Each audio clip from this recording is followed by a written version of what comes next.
When Marcus Trent purchased the abandoned mining town of Ridgecrest Hollow at a county tax auction for $47,000, he thought he'd found the ultimate off-grid project. 14 crumbling structures, a defunct general store, and 86 acres of high desert land that hadn't seen a permanent resident in over 30 years. He planned to restore it as a rural retreat and artist residency.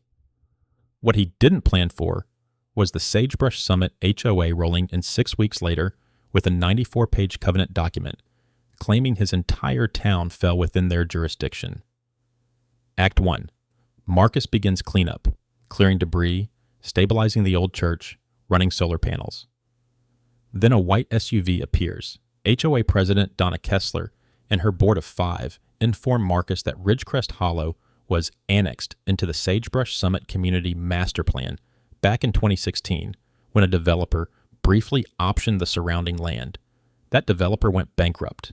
The development never happened. But Donna insists the annexation still stands, and she starts issuing violations immediately. Unapproved structures, non-compliant fencing, improper paint colors on buildings that haven't been painted since 1987. The fines hit $11,000 within a month. Act 2, Marcus tries reasoning with the board. They shut him down at every meeting. Donna escalates. She files liens against his property and contacts the county to block his building permits, claiming HOA approval is required first. She even sends a landscaping crew onto his land to mow common areas, billing him $3,200. Marcus realizes this isn't about compliance. Donna's husband runs a real estate development firm. They want Ridgecrest Hollow, cheaply, and they're using HOA pressure to force Marcus to sell. Act 3. Marcus hires a land use attorney who discovers the critical flaw. The 2016 annexation was never ratified by a majority of affected property owners because Marcus's predecessor, the county itself, never consented. The annexation is legally void.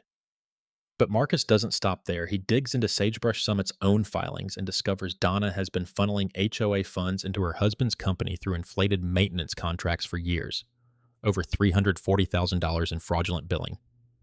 Act 4.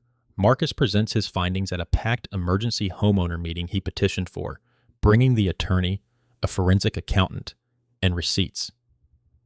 The annexation is nullified. Donna and 2 board members face embezzlement charges.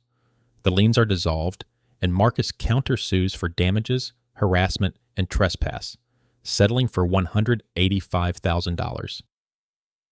He uses every dollar to restore Ridgecrest Hollow, which opens the following spring as a thriving creative retreat.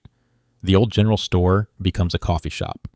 Donna's husband's firm quietly closes. And Marcus hangs a hand-painted sign at the town entrance. Population, none of the HOA's business. The auctioneer's voice echoes off cinder block walls like a man preaching to an empty church. Marcus Trent sits in the 3rd row of folding chairs inside the Harmon County Administrative Building, a repurposed DMV office that still smells like carpet glue and bureaucratic defeat. There are 11 people in the room. 3 of them are awake. It's a Tuesday. October 14th, 9:47 a.m. Marcus has been waiting for lot 27. He almost missed it. The listing sat buried on page 9 of the county's tax auction catalog, sandwiched between a landlocked half-acre and a condemned mobile home park. Ridgecrest Hollow, 86 acres, 14 structures, unincorporated township, mineral rights excluded. No photo, no description beyond the legal parcel number, just a starting bid of $30,000 and a note that read, "Property sold as is." County makes no guarantees regarding structural integrity, environmental condition, or habitability. Marcus had driven out to see it 3 weeks earlier, alone. His Tacoma kicked up a rooster tail of pale dust on the access road, and when he finally crested the ridge and looked down into the hollow, he cut the engine and just sat there. 14 buildings, some leaning, some not. A general store with its porch half collapsed, the sign above the door still legible if you squinted. Ridgecrest Mercantile and Supply Established. 1902. a stone church with no roof but 4 perfect walls, a row of miners' cottages, small as sheds, their window frames empty and sun-bleached to the color of bone. Sage and rabbit brush had swallowed the main road. A rusted water tank sat on the hill like a sentinel that forgot its post. 86 acres of high desert silence. Marcus steps out of the truck. The wind carries juniper and dry earth, and something else, but something older. He presses his palm against the stone wall of the church. It's warm. The mortar crumbles slightly under his thumb, but the wall holds. It holds. He's 41. Divorced 2 years. No kids.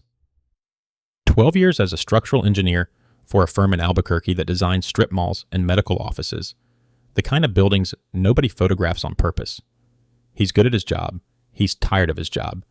He has $63,000 in savings, a paid-off truck, and a vague, persistent ache in his chest that started the morning he realized he couldn't name a single thing he'd built that he was proud of. Ridgecrest Hollow doesn't need a strip mall. It needs someone who understands load-bearing walls and doesn't mind dust. Back in the auction room, the auctioneer calls lot 27. Marcus raises his paddle. One other bidder, a woman in the back row with a laptop open, pushes it to $42,000. Marcus goes to $45,000. She counters at $46,000. He watches her fingers hover over her keyboard, calculating something. Margins, probably. Investment math. Marcus bids $47,000. She closes her laptop. Sold, the auctioneer says, already looking at the next page. Marcus signs the paperwork in a side office. The clerk, a woman named Patrice with reading glasses on a beaded chain, slides the deed across the desk. It's 1 page. Harmon County to Marcus Trent. 86 acres. 14 structures. All rights and responsibilities therein. You know there's nothing out there, right? Patrice says, not unkindly. She clicks her pen twice. No water hookup, no sewer. Power lines stop about 4 miles short. I know. Last person who owned it was the county. We took it for back taxes in 2009. Nobody's lived there since the 90s. I know that too. Patrice shrugs, stamps the deed, slides him his copy. Marcus folds it carefully and tucks it into his jacket pocket, right against his chest. The paper is still warm from the printer. He can feel it through his shirt, thin and weightless, like it barely exists. He owns a town. What he doesn't own, what he won't even learn about for another 6 weeks, is the attention of a woman named Donna Kessler, who lives 40 miles south in a gated subdivision called Sagebrush Summit. Donna has plans for Ridgecrest Hollow too, and Donna doesn't lose. The auctioneer's voice echoes off the linoleum walls of the Harmon County Administrative Building, like a man calling bingo in a cathedral. Marcus sits in a folding chair, 3rd row back, a paper bidding paddle resting on his knee. The room smells like burnt coffee and old carpet. There are 11 people here, and 9 of them are only interested in the tax-delinquent ranch parcels up first. Ridgecrest Hollow is lot 27. Nobody else even raises a paddle. $47,000 to the gentleman in the 3rd row, the auctioneer says, already shuffling to the next page. Sold. That's it. 86 acres. 14 structures. An entire town, or what's left of one, for less than a mid-range pickup truck. Marcus signs the paperwork in a windowless office down the hall while a clerk with reading glasses on a beaded chain explains the terms. Tax deed. No warranties, no title insurance. Whatever's on the land is his problem now. He doesn't care. He's been looking for something like this for 2 years. Marcus Trent is 41, divorced, and done with Houston. 17 years as a structural engineer for a commercial construction firm taught him 2 things: how buildings work and how much he hates fluorescent lighting. The divorce finalized 8 months ago. No kids. The settlement left him with $310,000 in liquid savings and a question he couldn't stop asking himself at 3 in the morning. What now? The answer came from a YouTube rabbit hole. Abandoned towns, ghost town restorations, people buying forgotten places and dragging them back to life. He watches a guy in New Mexico turn a collapsed adobe village into a wedding venue. He watches a couple in Montana restore a mining camp into vacation cabins. Something clicks in his chest like a deadbolt turning. He starts searching county tax rolls across 4 states. Ridgecrest Hollow appears on a Tuesday. The listing is bare bones, acreage, parcel number, a single grainy aerial photo showing rooftops scattered across a brown hillside like dropped dice. He drives out the following weekend. The town sits in a shallow valley, 15 miles off the state highway, accessible by a gravel road that hasn't been graded in years. His Tacoma suspension earns every penny of its warranty that day. But when he steps out of the truck and the wind hits his face, dry, sage-scented, carrying absolute silence, his pulse slows for the first time in months. The general store still has its original sign, paint flaked down to bare wood. The church leans slightly east, but the bones are solid. He checks the foundation himself, running his hands along the stonework, feeling for cracks. The old assay office has a collapsed roof. 3 miners' cottages stand in a row like tired soldiers, their porches sagging but their framing intact. He photographs everything. 63 photos on his phone before the battery dies. He sits on the church steps and eats a gas station sandwich and does the math on the back of the auction flyer. Solar installation, $18,000. Well drilling, $12,000. Materials for the first 3 structures, $40,000. He can do most of the labor himself. The artist residency model means revenue within 18 months if he moves fast. The numbers work. More importantly, the feeling works. For the first time since signing divorce papers in a mediator's office that smelled like synthetic lavender, Marcus feels like he's building something instead of watching something collapse. 3 weeks later, he owns a town. He moves into a 28-foot Airstream he parks behind the general store, hooks up a portable solar array, and starts clearing debris the next morning at dawn. The county records show no liens, no easements, no encumbrances. The title is clean. The land is his. At least, that's what the paperwork says. What the paperwork doesn't mention is the Sagebrush Summit Homeowners Association, headquartered in a stucco clubhouse 11 miles to the southeast. And it definitely doesn't mention Donna Kessler. She's already heard about the sale. The dust plume appears first. Marcus spots it from the roof of the old church, where he's been prying rotted shingles since 6 a.m., a white column rising against the flat brown horizon, moving too fast for the unpaved road that connects Ridgecrest Hollow to the county highway. He shields his eyes. No one drives out here. The mail carrier gave up on this route a decade ago.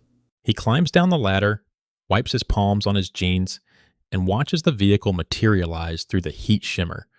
A white Chevy Suburban, showroom clean, the kind of vehicle that has no business on a road made of packed caliche and prayer. It rolls past the collapsed assay office, past the general store with its sun-bleached Coca-Cola sign, and parks directly in front of Marcus's trailer like it owns the place. 3 doors open simultaneously. The driver is a woman in her mid-50s, blonde highlights frozen in a helmet of hairspray, wearing a lavender blazer in 93-degree heat. She steps out, holding a leather portfolio against her chest like a shield. 2 men follow, one tall and sunburned in a polo shirt, the other shorter, softer, carrying a clipboard thick enough to stop a bullet. "Mr. Trent?" The woman extends her hand. Her nails are the color of arterial blood. "Donna Kessler. I'm president of the Sagebrush Summit Homeowners Association." Marcus shakes her hand because his mother raised him right.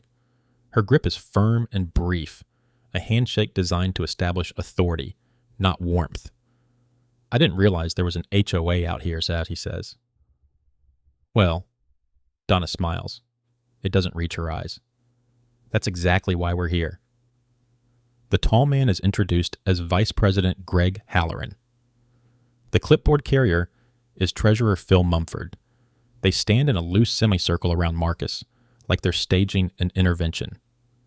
Donna opens her portfolio and produces a document, a single page, photocopied, with a highlighted section in yellow. Ridgecrest Hollow was annexed into the Sagebrush Summit Community Master Plan in April of 2016, she says, tapping the highlighted text with one red nail, "which means your property falls under our covenants, conditions, and restrictions." Marcus reads the highlighted section. The words annexed, incorporated, and subject to governance swim in a soup of legalese. He looks up at the crumbling buildings around him. The church with half its shingles missing, the general store with no glass in its windows, the bunkhouse that leans 11 degrees to the east. You're telling me this ghost town is part of your HOA?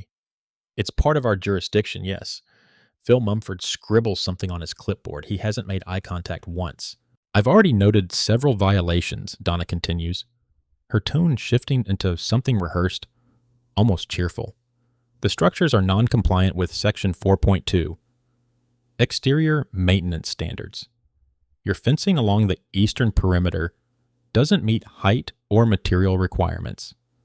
And those solar panels on the church roof, she clicks her tongue. Unapproved modification, Section 7.8. Marcus feels the sunburn on the back of his neck pulse. These buildings haven't been painted since Reagan's first term, which is precisely the problem, Mr. Trent. She pulls a second document from the portfolio, a violation notice, pre-printed, pre-filled, with his name already typed in the header. She came here with this ready. She came here knowing exactly what she'd find and exactly what she'd cite. You'll have 30 days to address these items, Donna says. After that, fines accrue at $250 per violation per week. She hands him the paper. It smells like toner and lavender perfume. Greg Halloran speaks for the first time. We're just trying to maintain community standards. His voice carries the conviction of a man reading a cereal box. Marcus watches them climb back into the Suburban. Donna doesn't look back. Phil Mumford does. One quick glance over his shoulder, something almost like apology flickering across his face before the door shuts. The white SUV reverses, turns, and disappears back into its own dust cloud. Marcus looks down at the violation notice. 3 violations, $750 a week if unresolved. For buildings that have been standing and crumbling tall since before Donna Kessler learned to spell covenant. He doesn't know it yet, but this single sheet of paper will eventually cost the Sagebrush Summit HOA everything. The envelope arrives on a Thursday, wedged between Marcus's screen door and the frame of the old general store, like someone shoved it there in a hurry. No postage, no return address, just his name, handwritten in blocky capital letters, and a Sagebrush Summit HOA logo stamped in the corner. A cartoon saguaro inside a shield, which strikes Marcus as deeply unserious for an organization trying to control his life. He pulls the document out standing on the porch, and the weight of it surprises him. 94 pages. He counts them twice. The cover reads, Sagebrush Summit Master Plan Community. Covenants, Conditions, and Restrictions. Amended 2016. The paper smells like a copy shop. Warm toner and cheap binding glue. Marcus carries it inside, sets it on the plywood table he's been using as a desk, and starts reading. By page 6, his coffee goes cold. By page 12, he's laughing. By page 30, he isn't. The CC and Rs read like they were written by someone who watched a legal drama and decided to try it at home. Section 4.2.1 mandates that all exterior paint colors must be pre-approved from a palette of 18 shades, all of which are variations of beige. Section 7.8 prohibits agricultural activity on residential lots, which apparently includes vegetable gardens over 16 square feet. Section 11.3 requires homeowners to maintain turf grass of a species approved by the Architectural Review Committee on no less than 40% of their front-facing lot area.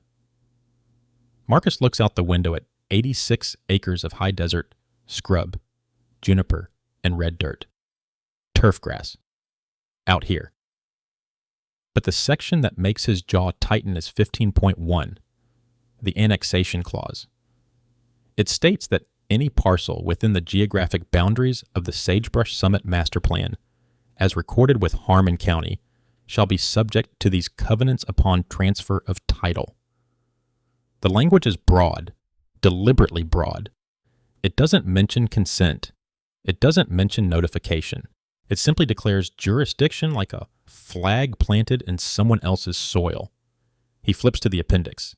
There's a map, photocopied so many times the lines have gone fuzzy, showing the master plan boundary. A thick black border loops around the Sagebrush Summit subdivision, then extends northeast in an awkward bulge that swallows Ridgecrest Hollow whole. The bulge doesn't follow any natural feature, no road, no ridge, no creek bed. It just reaches out and grabs his land. Marcus sets the document down, presses both palms flat on the table. He thinks about the $47,000 he paid at auction, the 6 weeks of 12-hour days pulling nails and hauling debris, the solar array he wired himself, panel by panel, on the roof of the old church, the permit application sitting with the county, the plans he sketched on graph paper for the artist cabins, 8 of them, tucked along the creek bed where the old miners' quarters used to stand. None of that exists in these 94 pages. In these pages, Ridgecrest Hollow is a collection of non-compliant structures on an annexed parcel that owes $11,000 in fines and counting. He picks up his phone and dials the number printed on the back of the document, the HOA Management Office. A woman answers on the 4th ring. "I'd like to schedule a time to address the board," Marcus says. His voice is steady, controlled. "About the violations and the annexation status of my property." "Board meetings are the 2nd Tuesday of each month," she says. "Public comment is limited to 3 minutes. 3 minutes. To challenge 94 pages." "I'll be there, Maz," he says. He hangs up, pulls the CC and R's back across the table and reaches for a yellow highlighter. If they want to bury him in paper, fine. He'll read every word. He'll learn their own rules better than they know them. What Marcus doesn't realize yet is that the answers he needs aren't in these 94 pages. They're in the pages Donna Kessler left out. The envelopes arrive in threes now. Marcus stands at the makeshift mailbox he bolted to a post near the county road. A repurposed ammunition can, olive drab, with a red flag he fashioned from a broken reflector. It's Thursday, October 10th, just past noon, and the high desert sun turns the metal too hot to touch without gloves. He uses the hem of his flannel shirt. 3 envelopes. Sagebrush Summit HOA letterhead, visible through the window of each one, that oversized logo, a cartoon sagebrush wearing a crown, printed so large it takes up a quarter of the page. He doesn't open them at the mailbox anymore.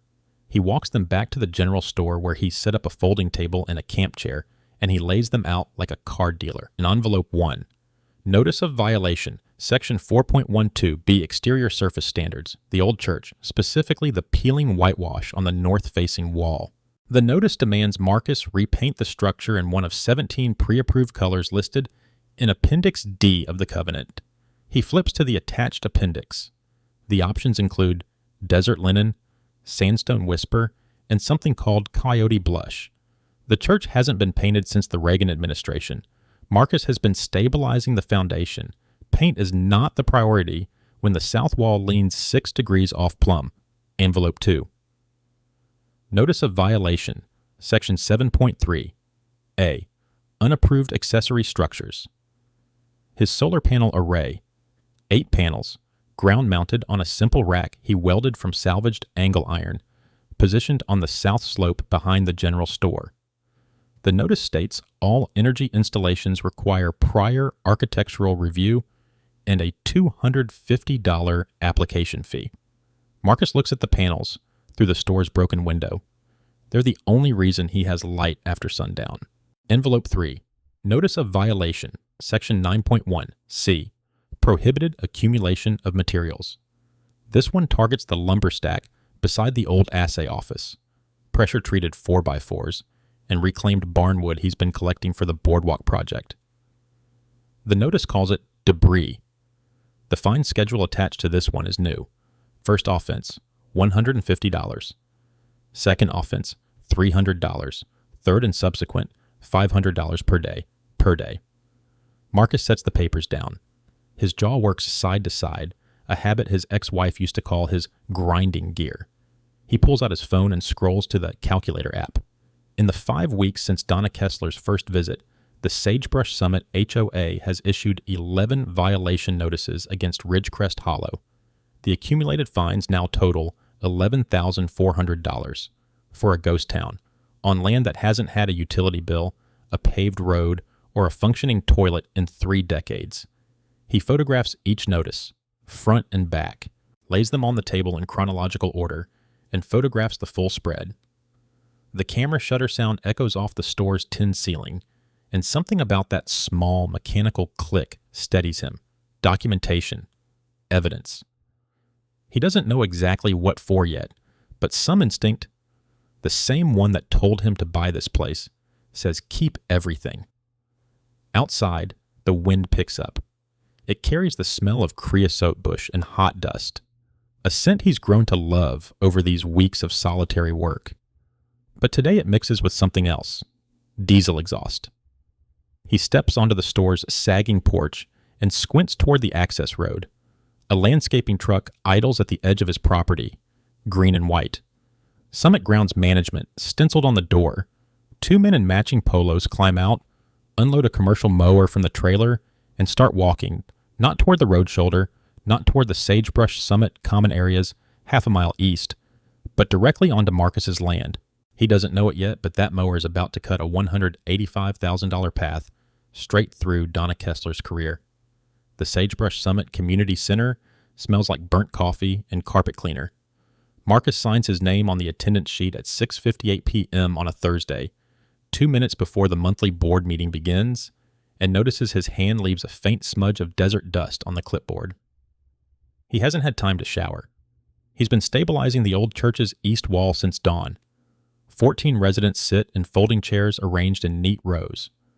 Donna Kessler presides from a banquet table at the front, flanked by 4 board members whose names Marcus has memorized from the covenant document: Vice President Ray Munoz, Treasurer Linda Falk, Secretary Greg Beecham, and Member-at-Large Tom Driscoll. A small American flag sits in a plastic stand next to Donna's water bottle. She wears a blazer. In July. In the desert. Marcus takes a seat in the back row. He's brought a manila folder with copies of every violation notice, every fine, and a highlighted section of the CC and AUKUS he wants to discuss. He's also brought what he thinks is his strongest weapon, reason. He doesn't know it yet, but reason has no jurisdiction here. The first 40 minutes crawl through the landscaping bids and pool maintenance schedules. Marcus watches Donna approve a $14,000 contract for common area brush clearing without a single board member asking a question. Linda Falk nods. Greg Beecham nods. Tom Driscoll checks his phone under the table. The number registers in Marcus's mind but doesn't stick. Not yet. When Donna opens the floor for homeowner comments, Marcus stands. I'd like to discuss the violation notices issued to my property at Ridgecrest Hollow, he says. His voice is steady. He's rehearsed this. Donna tilts her head. Mr. Trent, you have 3 minutes. He uses them carefully. He explains that the structures on his property predate the HOA by decades. That the unapproved fencing is a historic corral from the 1940s. That the paint colors she cited as non-compliant exist on buildings no one has occupied since the Reagan administration. He holds up the highlighted CC and Rs.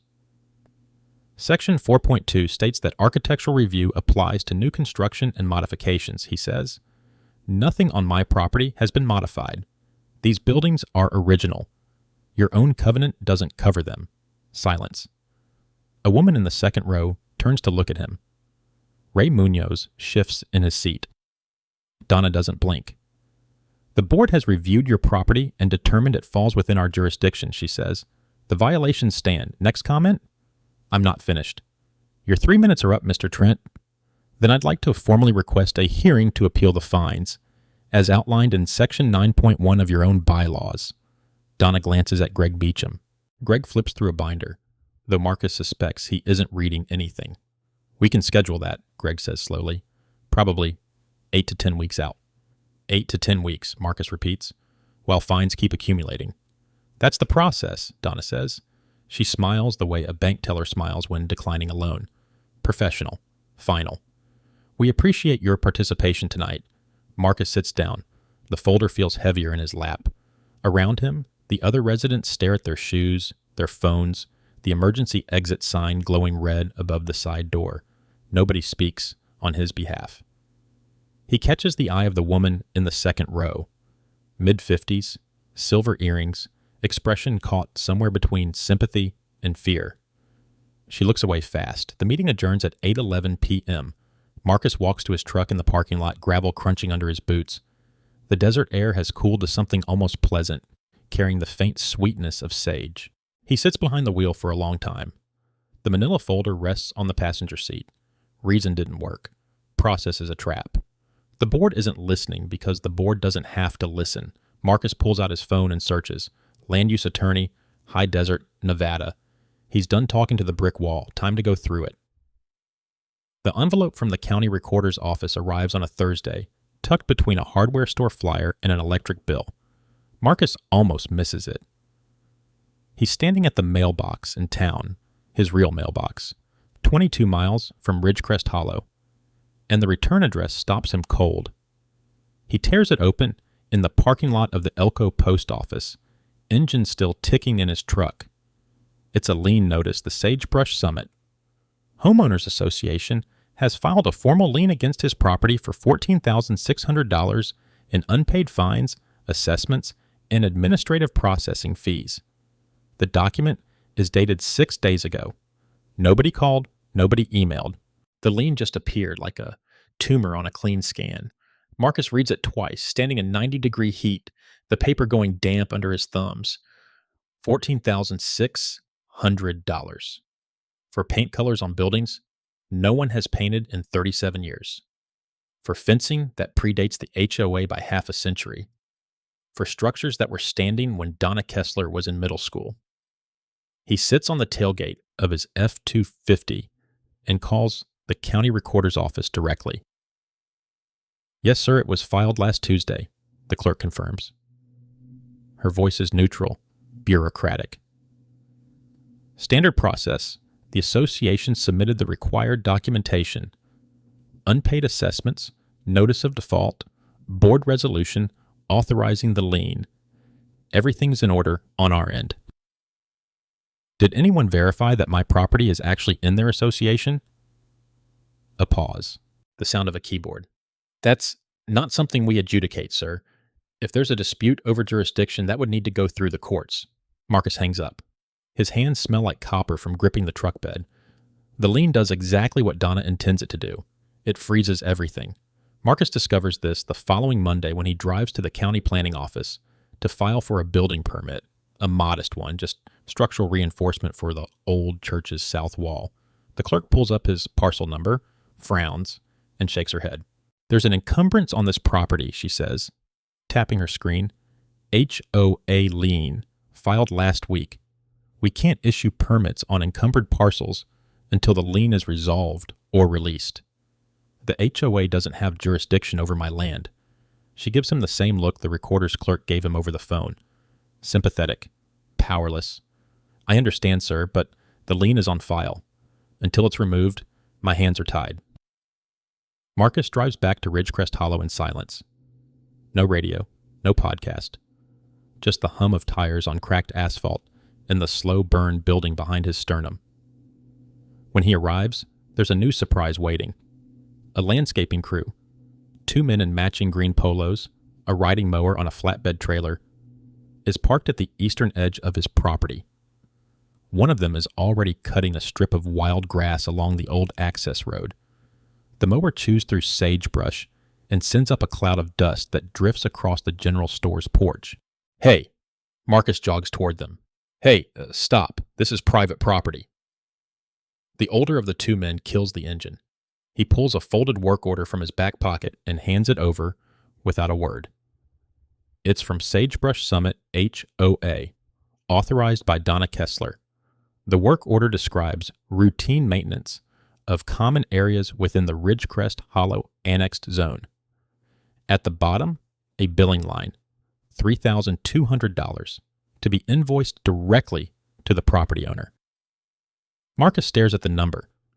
$3,200 to mow land he owns, land he bought, land that isn't common area, has never been common area, and belongs to no association on earth. Who hired you? He asks. Lady named Donna, the younger guy says. He looks uncomfortable. She said the homeowner was notified. Marcus folds the work order carefully, precisely, the way a person folds something when the alternative is tearing it to pieces. He doesn't yell. He doesn't threaten. He thanks them asks them to leave, and watches the flatbed trailer bounce down the dirt road until it disappears behind the ridge. Then he walks into the general store, sits on an overturned crate, and opens his laptop. He types 3 words into the search bar: land use attorney. Donna Kessler has just made her most expensive mistake. The sound reaches Marcus before the dust does. Thursday morning, 6:15 a.m. He's standing on the porch of the old general store, coffee mug in hand, watching the sun crack over the eastern ridge. The desert is doing that thing it does at dawn, turning everything copper and gold, the kind of light that makes even crumbling buildings look like they belong in a gallery. He takes a sip, burns his tongue, and then he hears it. Engines. Not 1, 3. A convoy rolls through the gap in the hills where the old county road meets his property line. 3 commercial riding mowers on a flatbed trailer, followed by a white pickup truck with magnetic signs on the doors. Summit Landscape Solutions. Marcus sets his coffee on the railing. His jaw tightens. He doesn't recognize the driver, but he recognizes the logo. It's the same one printed on the invoices he's seen stapled to Sagebrush Summit's quarterly reports, the ones Donna Kessler distributes at board meetings like they're sacred scripture. The crew, 3 men in matching green polos, unloads without a word. No wave, no greeting.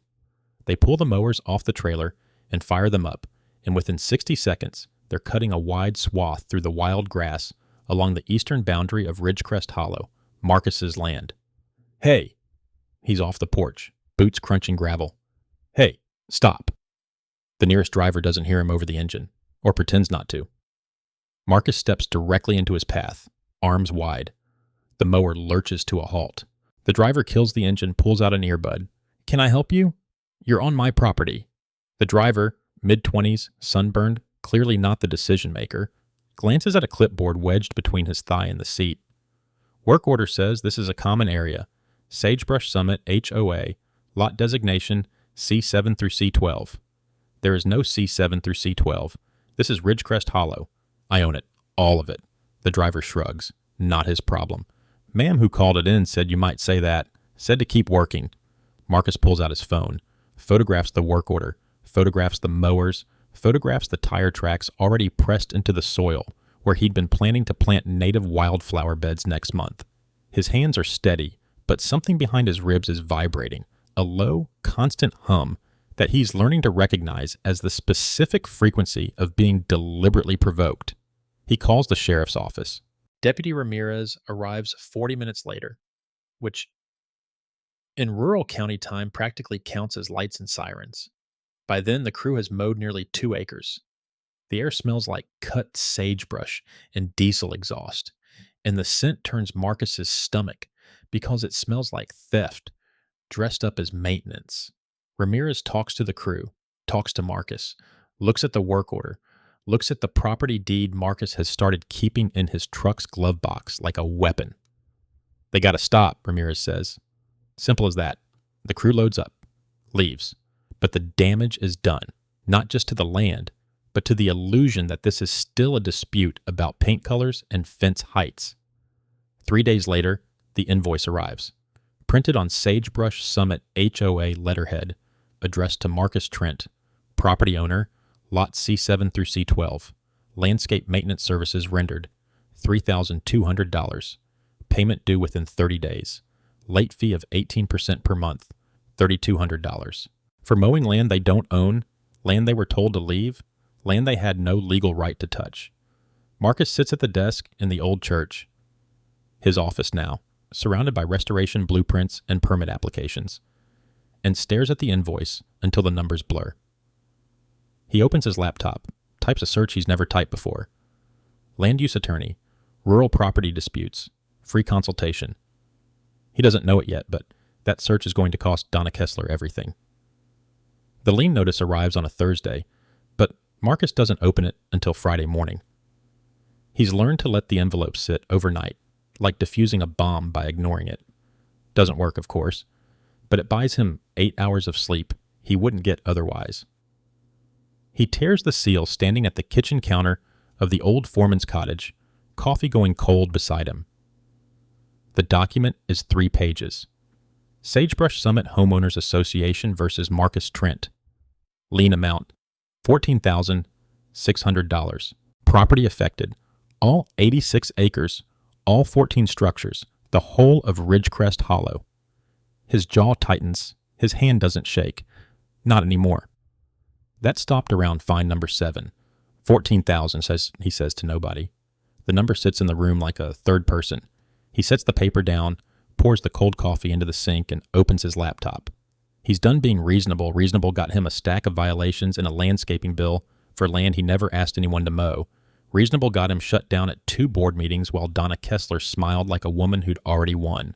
Marcus pulls up the county assessor's website, then the Secretary of State business filings, then the Sagebrush Summit HOA's own publicly posted financial disclosures. 3 years of them, uploaded as blurry PDFs that look like someone photographed printed pages with a phone from 2014. He starts reading anyway. By Saturday afternoon, his dining table looks like a crime scene.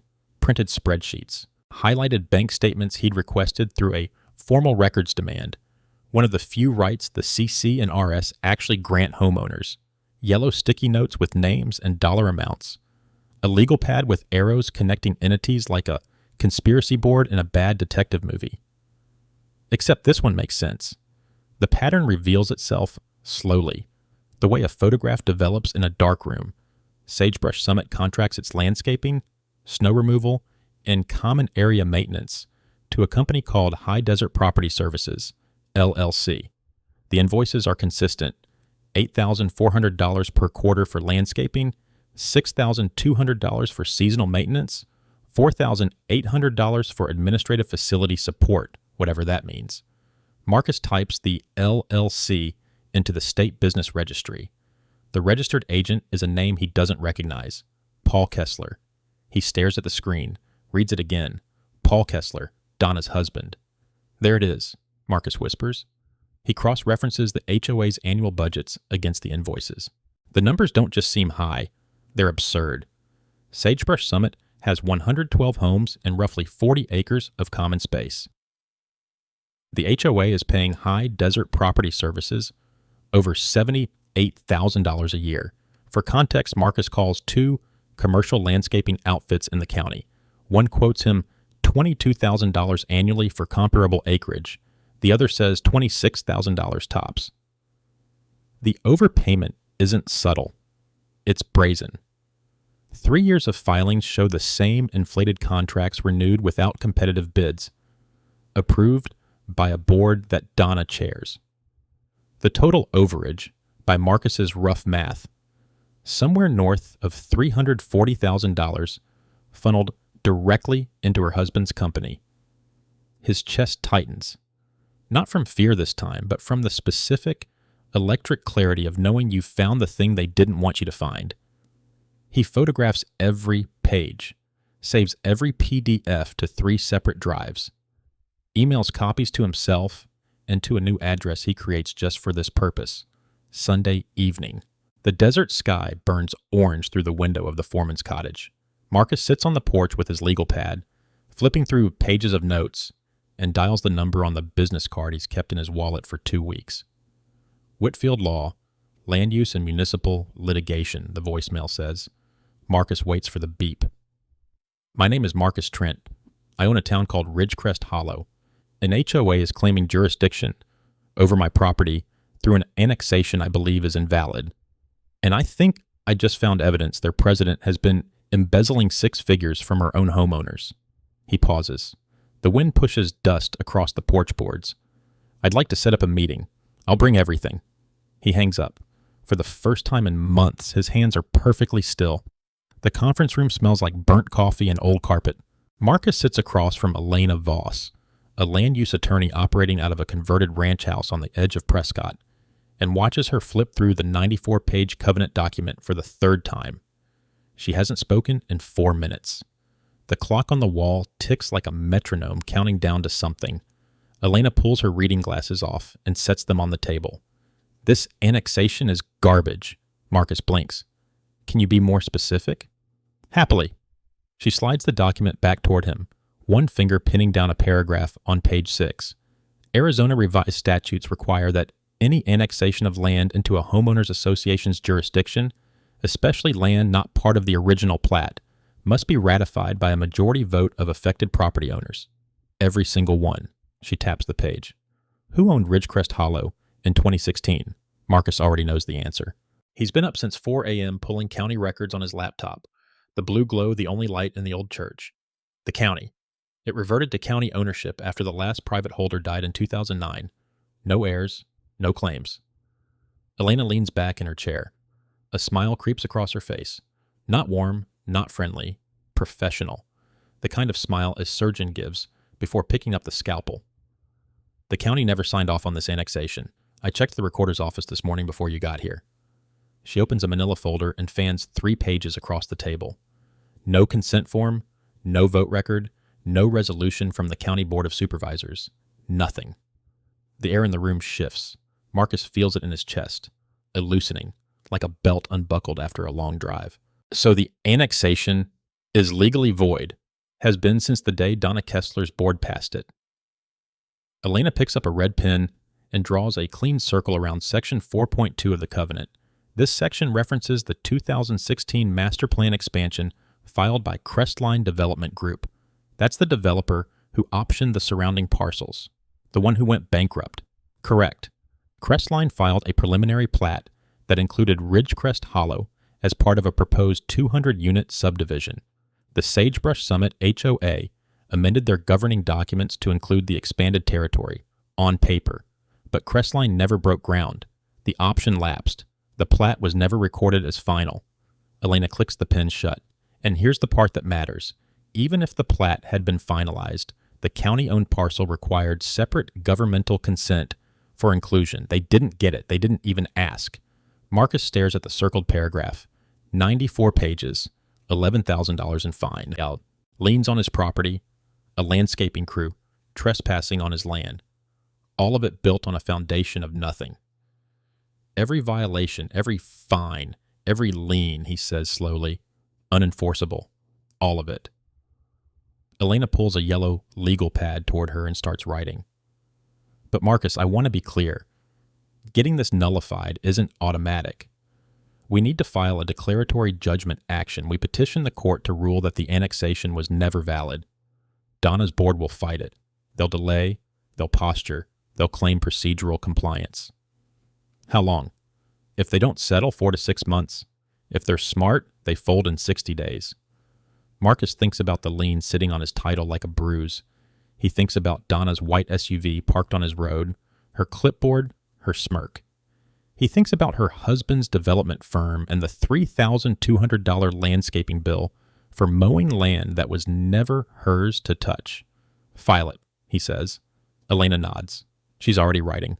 But Marcus isn't done researching, because last night, somewhere around 2 a.m., he found something else in the Sagebrush Summit financial disclosures, a line item for contracted maintenance services paid to a company called KDV Properties. He searched the State Corporation Commission database. KDV Properties is registered to Donald Kessler, Donna's husband, and the payments go back 5 years. The forensic accountant smells like black coffee and toner ink, and she hasn't looked up from her laptop in 47 minutes. Marcus sits across from her at the folding table inside the old general store, watching Linda Cho's eyes flick left, right, left behind wire-rimmed glasses, her fingers tapping a rhythm on the trackpad that sounds almost musical. Outside, a Tuesday afternoon wind pushes dust against the storefront windows. It's mid-October now. The desert has started to cool. Pull up invoice 2019-0041 again, Linda says to no one in particular. She's talking to herself. Marcus has learned not to answer. His attorney, Ray Delgado, leans against the doorframe with his arms crossed, a toothpick rolling between his teeth. He drove up from Reno this morning with Linda in tow, and he hasn't stopped grinning since they spread the Sagebrush Summit financial disclosures across the table like a losing poker hand, because that's exactly what they are. 3 weeks ago, Ray filed a public records request with the county in a formal demand to the HOA under NRS 116, Nevada's Common Interest Community Statute, requiring Sagebrush Summit to produce 5 years of financial statements, vendor contracts, and board meeting minutes. Donna Kessler fought it. She claimed the records were proprietary. Ray cited the statute verbatim in his response. All books, records, and financial statements shall be made available for inspection by any unit owner or their authorized representative. Donna's attorney, a semi-retired guy from Sparks who mostly handles DUI cases, folded in 4 days. The boxes arrived last Friday. 7 bankers' boxes, dropped on Marcus's porch by a courier who looked relieved to be rid of them. Linda has been inside them ever since. Here, she spins the laptop toward Marcus. On the screen, a spreadsheet column glows yellow with her highlights. Desert Vista Contracting. You know who that is? Marcus shakes his head. It's registered to a Gerald Kessler. Linda taps the screen. Donna's husband. LLC formed in 2017. And look at this. They've invoiced the HOA for landscape maintenance, road grading, and common area improvements every single quarter since Q2 of 2018. Ray pulls the toothpick from his mouth. How much total? $342,600. Linda says it the way someone reads a grocery receipt. Flat, factual, devastating. And here's the thing. I cross-referenced the invoice services against the HOA's own meeting minutes. Half of these projects were never discussed, never voted on. A few of them reference addresses that don't exist within the Sagebrush Summit plat map. Marcus's chest tightens. He thinks about the $11,000 in fines sitting on his kitchen counter, the lien on his property, the landscaping crew that mowed his land without permission and billed him $3,200 for the privilege. All that pressure, all that harassment. And the whole time, Donna Kessler was running a pipeline from the HOA's reserve fund straight into her husband's pocket. Can we prove she knew? Marcus asks. Linda pulls a printed email from a manila folder. The header reads, From D. Kessler to G. Kessler. The body is 3 lines long. Marcus reads it twice. The second line says, Submit the Q3 invoice before Thursday's meeting so I can approve it with the batch. She didn't just know, Ray says, pushing off the door frame. She orchestrated it. The wind picks up outside. A loose shutter on the old assay office bangs once, twice, then settles. Marcus stares at the email printout, at Donna's name in black 12-point font, and something shifts behind his ribs. Not anger anymore. Something colder, quieter, certainty. So what's next, he asks. Ray slides a legal pad across the table. On it, in his sharp block handwriting, are 2 words. Emergency meeting. Nevada statute gives any homeowner the right to petition for a special session if they gather signatures from 15% of the membership, Ray says. Sagebrush Summit has 83 homes. That means we need 13 signatures. Marcus thinks about the neighbors who've whispered complaints in parking lots, the ones who flinched when Donna walked past. 13 doesn't sound like a lot. But getting people to sign their names against the woman who controls their property values, that's a different kind of math entirely. The petition lands on Donna Kessler's desk on a Thursday morning, and by Thursday afternoon, Marcus has 43 signatures. 43. In a community of 71 homes. He knows because Elena Marsh counted them twice. Her reading glasses perched on the tip of her nose, a yellow legal pad balanced on her kitchen counter. 43, she says, tapping the pad with her pen. That's not a request, Marcus. That's a mandate. Under Sagebrush Summit's own bylaws, Section 9, Article 3, the part Donna probably hoped nobody would ever read, any petition signed by more than 50% of homeowners in good standing compels the board to hold an emergency general meeting within 14 calendar days. No exceptions, no delays, no executive session loopholes. Marcus had gone door to door, 61 doors in 9 days. Some opened immediately. Bill and Rosa Gutierrez on Creosote Lane didn't even let him finish his sentence before Bill grabbed a pen. We've been waiting for someone to do this, Rosa says, arms crossed, standing behind her husband like a sentry. Their assessment had jumped 40% in 2 years. They'd never seen an audit. Others took convincing. Frank Pellegrino on Ridgeline Drive listens from behind his screen door, arms folded, jaw tight. He's been on Donna's good side for years. His landscaping company handles 3 properties in the development. I sign that, I lose the contracts, he says. Marcus doesn't push. He just hands Frank a single sheet of paper, a printout of the maintenance invoices he'd pulled from the HOA's own records. Frank stares at the numbers. His company charges $280 per property per month. Donna's husband's firm charges $1,100 for identical work on the common areas. Frank signs the petition on his porch railing, the screen door still between them. The hardest door belongs to Miriam Soto. She's 81. She's lived in Sagebrush Summit since the first model home went up. She serves on the Architectural Review Committee, technically under Donna's authority. Her hands tremble when she reads the petition language. If this doesn't work, Miriam says quietly, she'll come after me. Marcus crouches on her front step, so he's eye level with her. The desert wind carries the smell of sage and hot asphalt. Mrs. Soto, she's already coming after all of you. She's just been doing it with your money. Miriam signs. Her handwriting is shaky but deliberate, every letter pressed hard into the page. The petition demands 3 things. First, a full independent financial audit of HOA accounts for the past 5 fiscal years. Second, a formal review of the 2016 Ridgecrest Hollow annexation, including all ratification records. Third, an open floor session where any homeowner can speak without time limits imposed by the board. Marcus's attorney, David Chen, reviews the petition language before it's submitted. He adds one sentence at the bottom that changes everything. Failure to comply with this petition within the statutory period constitutes a breach of fiduciary duty under state HOA governance statutes and may result in individual liability for board members. Individual liability, not the HOA's insurance, not the community's reserves, Donna's personal assets. The certified envelope goes out Friday morning. Marcus drives it to the post office himself, watches the clerk stamp it, keeps the tracking receipt in his wallet like a talisman. Donna has 14 days. She responds in 6. The emergency meeting is scheduled for March 11th, 7 p.m.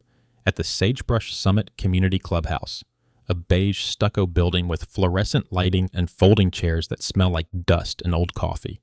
Marcus marks the date on his kitchen wall with a red Sharpie. Circles it twice.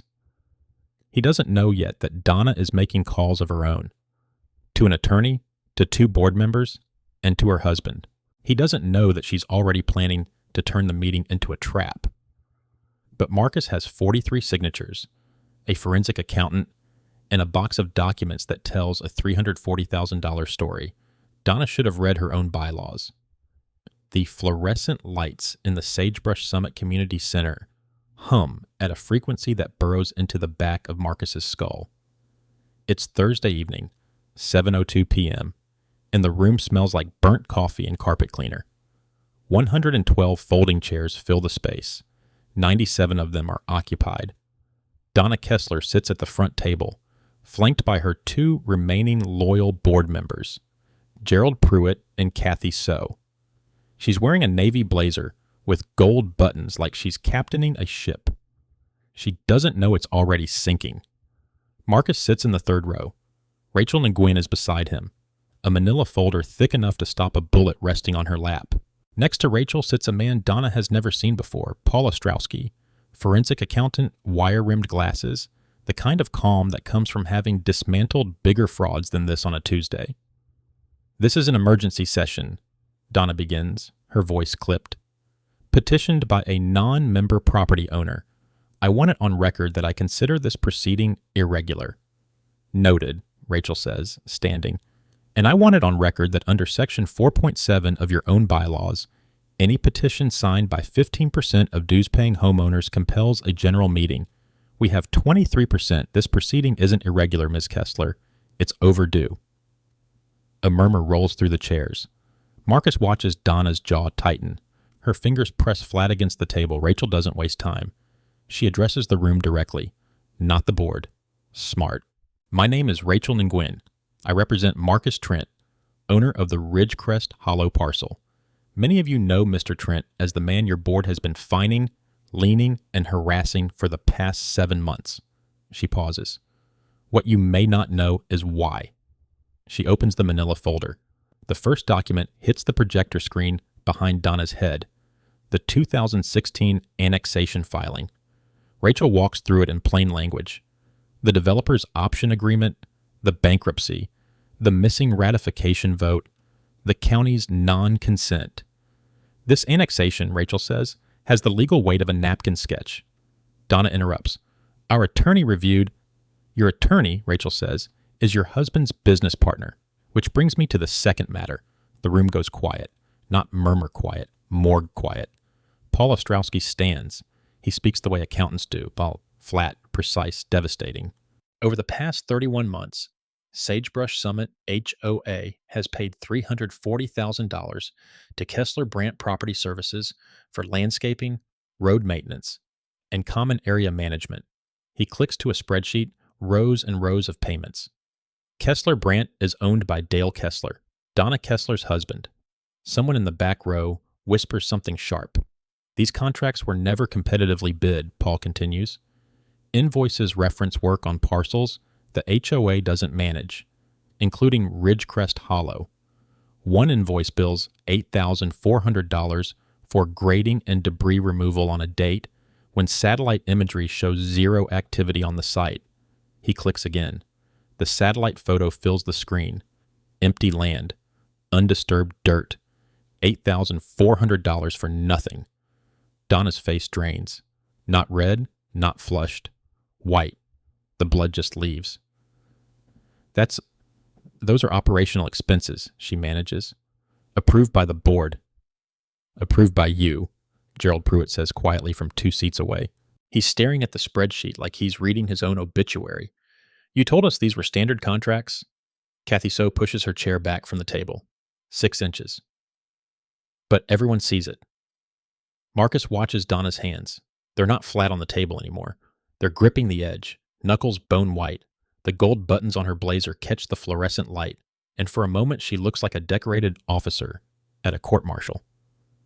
Rachel lets the silence hold for 3 full seconds. Then she speaks. We'll be filing formal complaints with the county district attorney's office and the state HOA regulatory board tomorrow morning. Tonight, we're asking this body to vote on 3 motions. Nullification of the annexation, dissolution of all liens against Mr. Trent's property, and removal of the current board. Donna opens her mouth. Nothing comes out. The vote takes 11 minutes. It isn't close. The call comes on a Thursday morning, 9:12 a.m., while Marcus is standing in the gutted shell of the general store with sawdust in his hair and a tape measure between his teeth. His attorney, Rachel Nguyen, doesn't bother with hello. They want to settle. Marcus pulls the tape measure from his mouth, sets it on the old pine counter he's been sanding for 3 days. Who's they? Sagebrush Summit HOA, or what's left of it. Rachel's voice carries something he hasn't heard from her before. Satisfaction. There are insurance carriers involved now. They've seen the forensic accounting. They've seen the void annexation filing. And they've seen the trespass documentation, the mowing, the lien filings, the permit interference.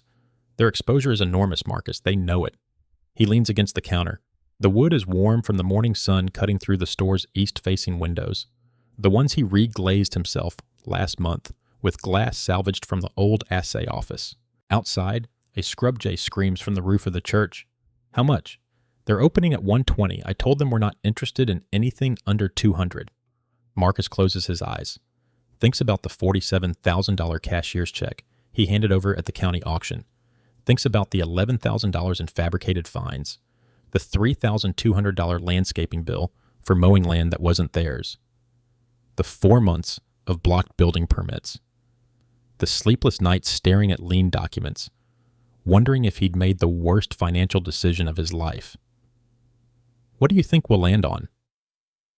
185, maybe 190. A pause. Papers shuffling. Their carrier wants this gone before the criminal case gets any louder. Donna's embezzlement charges are public record now. Every day this drags on. More Sagebrush Summit homeowners file individual complaints.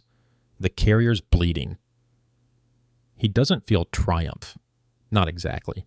What he feels is the absence of a weight he's been carrying since the white SUV first appeared on his road. That low hum of dread that lived in his chest every time he checked his mailbox. Take 185, he said. If they dissolve every lien, drop every violation, and issue a written acknowledgement that Ridgecrest Hollow was never within their jurisdiction, the written acknowledgement is going to sting them. Good. The settlement finalizes 11 days later. $185,000 wired directly. Every lien dissolved. Every violation vacated. A 2-page acknowledgement signed by the interim board, 3 shell-shocked homeowners who'd volunteered after Donna and 2 others were removed, confirming that the 2016 annexation of Ridgecrest Hollow was legally void and had been from inception. Marcus reads the acknowledgement twice at Rachel's office in town. The paper is plain white. No oversized logo, no Sagebrush Summit letterhead, just facts, typed clean. He folds it carefully and slides it into the same manila folder where he's kept every violation notice, every threatening letter, every photograph of tire tracks on his land. The folder is 3 inches thick now. He plans to keep every page. The money moves fast. Marcus has had the restoration plan sketched on graph paper since October, pinned to the wall of the church, which serves as his temporary office and bedroom. Now the numbers aren't hypothetical. $34,000 for the general store build-out, commercial kitchen, espresso bar, reclaimed wood shelving. $28,000 for 4 artist cabins behind the old boarding house, each one 12 by 16 with solar hookups and north-facing windows. $19,000 for the water system, a proper well pump and filtration, replacing the jury-rigged setup he'd been nursing since summer. The rest spreads across roofing, electrical, the access road, and a reserve fund he promises himself he'll never touch. He starts hiring a retired carpenter from the valley, 2 art students from the university who'll work for room and board and studio access, a plumber named Gil who takes one look at the 1940s pipework and whistles through his teeth. Ridgecrest Hollow fills with the sound of nail guns and table saws and people laughing over lunch in the shade of the church porch.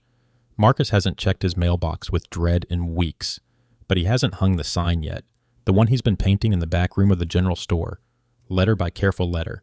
That part comes last.